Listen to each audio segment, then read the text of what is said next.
नमस्कार, सादर प्रणाम। मैं doctor Om Prakash Mishra the Sanket live से।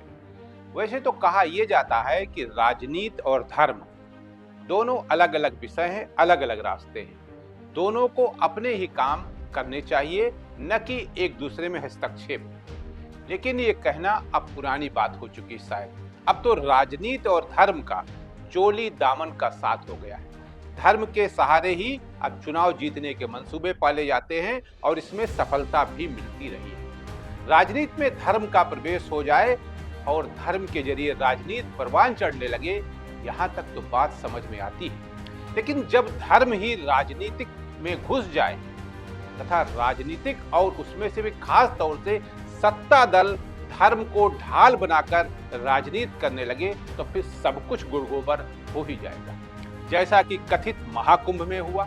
यहाँ हमने कथित शब्द जानबूझकर इस्तेमाल किया क्योंकि राजनीति ने ही कुंभ को महाकुंभ बनाया है, न कि धर्म ने। धर्म ने यह भी नहीं बताया कि 144 साल बाद यह कुंभ आ रहा है, इसे भी राजनीति ने बनाया और बताया। धर्म ने यह भी नहीं बताया कि संगम नोच पर नहाने से ही आपके पाप धुल पाएंगे, जबकि धर्म का तो कहना है कि गंगा जहां भी है पवित्र है। क्या संगम नोच, क्या अरैल घाट, क्या त्रिवेणी घाट, क्या हरिद्वार। और बाद में जब काफी बड़ी मात्रा में जनहानि हुई तो राजनीति ने कहा जो जहां है वहीं स्नान कर ले, क्योंकि गंगा तो पवित्र है। आखिर जनहानि के बाद सत्तारूढ़ दल को यह बात क्यों समझ में आई, पहले क्यों नहीं आई? अगर पहले ही ऐलान हो जाता कि श्रद्धालु कहीं भी स्नान कर सकते हैं, सभी जगह पर गंगा निर्मल है, लेकिन ऐसा नहीं किया गया। श्रद्धा में डूबे हुए लोगों को लगा कि जहां भी वीआईपी स्नान करते हैं वहीं स्नान करना चाहिए, तभी इहलोक और परलोक संवर पाएगा और पाप धुल पाएंगे। मेरी समझ में ये श्रद्धा नहीं, अंधविश्वास था, जिसका खमियाजा सैकड़ों लोगों को भुगतना पड़ा।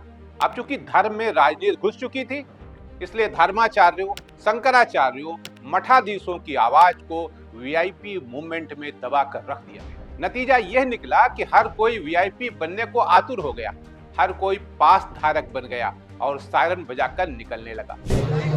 तो फिर उससे वैसी व्यवस्था भी तो होनी चाहिए, जितने लोगों के लिए भोजन अपने घर में हो, जितने लोगों के लिए बैठने की जगह हो, उतने ही लोगों को तो बुलाया जाता है। आप 40 करोड़ की व्यवस्था किए हो, हम लोग जाकर के स्नान किए। अब आप बताइए कि मुख्यमंत्री ने धोखा किया कि नहीं हमारे साथ, तो हमको वंचित कर दिया। हमको आपने ऐसा आभास करा दिया कि अफवाह चल रही है, कोई कैजुअलिटी नहीं हुई है, कोई मृत नहीं हुआ है। तो इतना बड़ा धोखा संत समाज के साथ, इतना बड़ा धोखा संत सनातनियों के साथ, इतना बड़ा धोखा हम लोगों के साथ कैसे इन्होंने कर दिया? क्यों कर दिया? अखाड़े की पीड़ा ज्यादा है कि आपने देश के सामने झूठ क्यों बोला, सनातनियों के सामने झूठ क्यों बोला? झूठा मुख्यमंत्री, क्या कारण है? क्यों इतनी बड़ी जब घटना हो गई थी तो आप क्यों छुपा रहे थे? तो इस बात की पीड़ा आपको पता ही नहीं था। तो आज सबसे बड़ी जो हम लोगों के मन में पीड़ा है वो ये है कि हमारा मुख्यमंत्री झूठा है। वो इस बात की पीड़ा है कि वो हमारे साथ घटना घटती है, हम ही से छिपा लेता है और हमको हमारे जो मृतात्मा है उनके प्रति संवेदना व्यक्त करने के लिए, उपवास तक रखने के लिए मौका नहीं दिया इस व्यक्ति ने। तो हम तो कहते हैं कि ऐसे मुख्यमंत्री को कुंभ पर्व रहते रहते इस्तीफा दे देना चाहिए। ये नहीं है पद के काबिल, ये जनता से झूठ बोलता है। जो सच्ची बात है, घटना घट गई, उसको सामने रखो कि भाई ये हो गया है। मेला अधिकारी कार्यालय से प्राप्त सूचना के मुताबिक 31 जनवरी तक लगभग 900 विशिष्ट जनों को वीवीआईपी प्रोटोकॉल के अंतर्गत ट्रीट किया गया है। इसमें एमपी, एमएलए, जिलों के प्रशासनिक अधिकारी, न्यायिक अधिकारी, मंत्रियों के रिश्तेदार आदि शामिल नहीं, जबकि उनकी संख्या 1000 से ज्यादा रही। वैसे जहां तक मेरी जानकारी है, हिंदू धर्म में ही वीआईपी कल्चर है, किसी अन्य धर्म में नहीं, क्योंकि वहां धर्म सर्वोच्च है।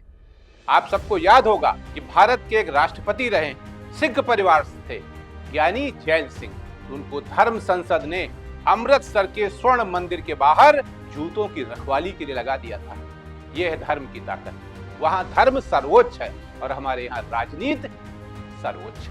अयोध्या में राम मंदिर की प्राण प्रतिष्ठा में धर्म के प्रमुखों को बुलाने के बजाय, उनसे प्राण प्रतिष्ठा कराई जाने के बजाय राजनीति के प्रमुखों को बुलाया जाता है, उनसे प्राण प्रतिष्ठा कराई जाती है। इसका प्रमुख कारण ये है कि धर्म में राजनीति का घुस जाना। इतना ही नहीं, संगम नोज में तो राजनीति के ताकतवर लोगों को धार्मिक लोगों द्वारा स्नान कराते पूरी दुनिया ने देखा है। यह है धर्म का असली चेहरा, असली चरित्र। ऐसा चरित्र तो राजा महाराजाओं के कार्यकाल में भी नहीं देखा गया होगा।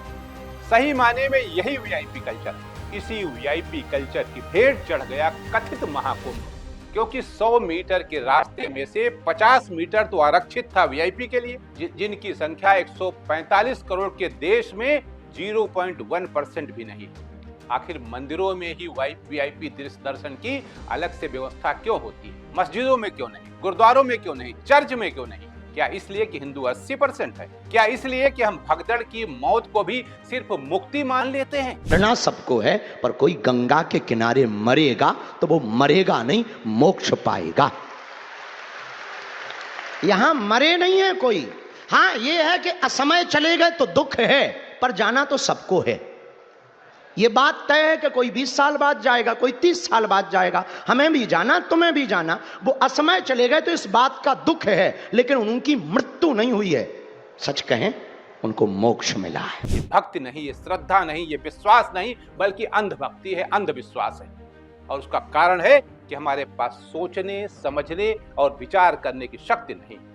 हमें बता दिया जाता है कि देश को स्वतंत्रता 15 अगस्त 47 को नहीं, बल्कि 26 जनवरी 24 को मिली थी, और हम इसे मान लेते हैं। विचार नहीं करते, विमर्श नहीं करते। कारण यह है कि हमारे देश में मात्र 10% लोग शिक्षित हैं। आप कहेंगे ऐसा कैसे? तो उसका जवाब यह है कि इम्तिहान पास कर लेना, नकल करके पास कर लेना, जुगाड़ करके पास करने वालों को शिक्षित नहीं माना जा सकता, क्योंकि शिक्षित का मतलब होता है विचारक, चिंतक तथा किसी भी विषय की तह तक पहुंचने वाला व्यक्ति। हम सब जानते हैं कि हमारे यहाँ पढ़ाई इसलिए की जाती है ताकि नौकरी लग जाए, और उसमें से भी सरकारी नौकरी लग जाए। अमेरिका में जब किसी व्यक्ति के नाम के साथ डॉक्टर लगता है तो उसका मतलब होता है वो विशिष्ट है, जबकि हमारे यहाँ रट्टा मारकर डिग्री प्राप्त करने का चलन। इम्तिहान के समय कुछ इंपॉर्टेंट पढ़कर रट्टा मारकर 100 में से 35-40 नंबर लाकर हम पास हो जाते हैं। क्या ऐसे लोग विचारक हो सकते हैं? शायद नहीं। हाँ, अंधविश्वासी हो सकते हैं, अंधभक्त हो सकते हैं। ऐसे ही लोग देश चलाते हैं। ऐसे ही लोग बाबा बनकर ये बताते हैं कि जिस हिंदू ने संगम में स्नान नहीं किया वो राष्ट्रद्रोही है, और हम ताली पीटते हैं, हम खुश होते हैं। हर जगह हिंदुत्व का उत्साह देखो तुम, हिंदुओं के प्रति उत्साह देखो तुम।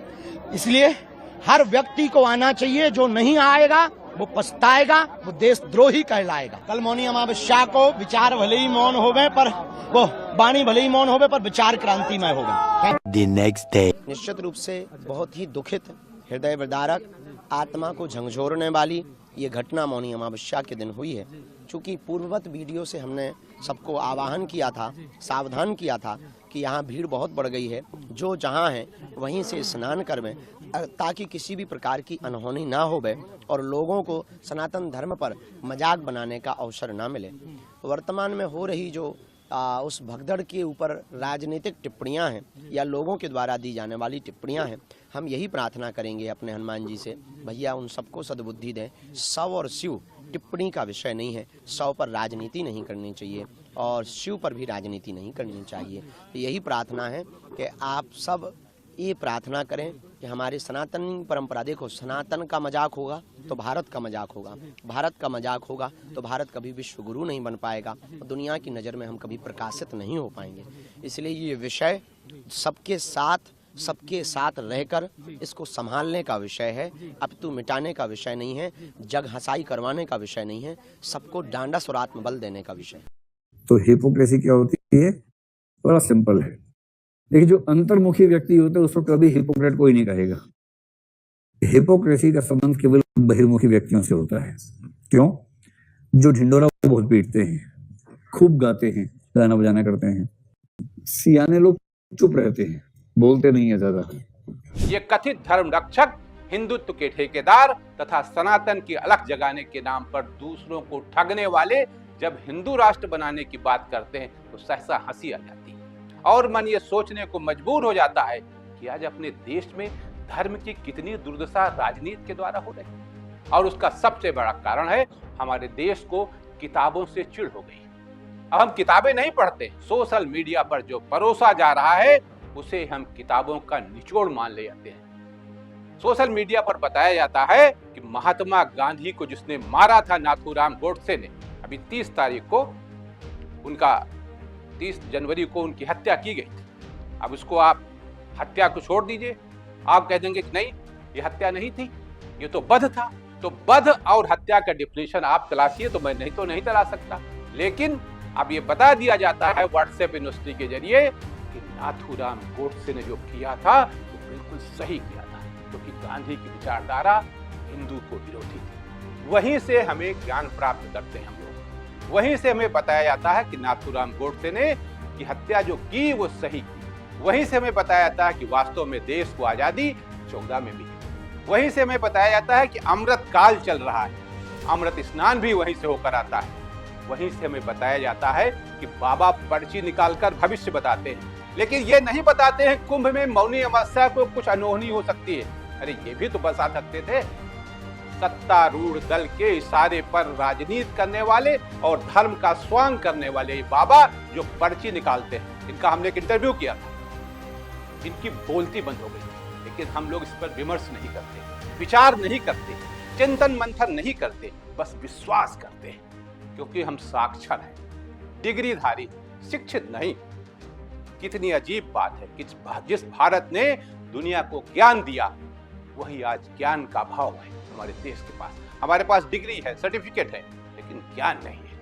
ना हमारे पास ज्ञान है और न उनके पास ज्ञान है जो हमें हाँक रहे हैं। बस अगर कुछ है तो उनके पास वो है धर्म, और धर्म के नाम पर राजनीति। आज के लिए इतना ही। नमस्कार।